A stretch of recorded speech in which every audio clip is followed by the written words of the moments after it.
আসসালামু আলাইকুম ওয়া রাহমাতুল্লাহি ওয়া বারাকাতুহু। যে যেখান থেকে দেখছেন প্রত্যেকের উদ্দেশ্য করে আমার একটা বার্তা। আগামীকাল 27শে মে খিলকাপুরে ফুরকাস আহলে সুন্নাত ওয়াল জামাতের ব্যবস্থাপনায় যে ওয়াকাফ কালাকানুনের বিরুদ্ধে যে প্রতিবাদ সভা এবং এই আবহাওয়া চারিদিকে ঝড়পানি হচ্ছে, এতে হয়তো অনেক মানুষ দ্বিধাদ্বন্দ্বের মধ্যে পড়ছে।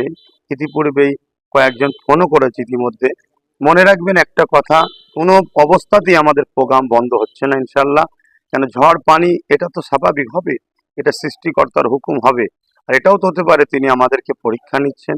আর আমাদের আন্দোলন সংবিধান বাঁচানো এবং ইসলাম ধর্মের ঐতিহ্য মসজিদ মাদ্রাসা কবরস্থান খানকা যেটা ওয়াকাফ সম্পদ, এটাকে বাঁচাবার লড়াইতে এই সামান্য ঝড় পানিকে দেখে আমাদের পিছিয়ে গেলে বা ঘরে বসে গেলে এটা আমাদের চলবে না।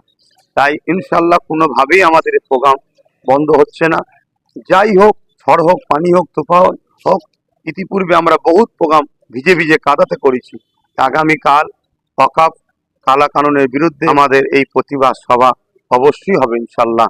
কোনোভাবেই আমরা এই প্রতিবাদ সভাকে বন্ধ করে দিয়ে, বানচাল করে দিয়ে, আবহাওয়ার দোহাই দিয়ে পিছিয়ে থাকবো, এটা ইমানদার হিসাবে আমাদের ঠিক কাম্য হবে না। আশা রাখছি আমার ভালোবাসার মানুষ যেভাবে বিগত দিন আমার ডাকে সাড়া দিয়েছেন, আগামীকালকে 27শে মে মঙ্গলবার খিলকাপুর মাঠে আপনারা সকলে আসবেন। সুস্থ থাকেন, ভালো থাকেন, আল্লাহ হাফেজ।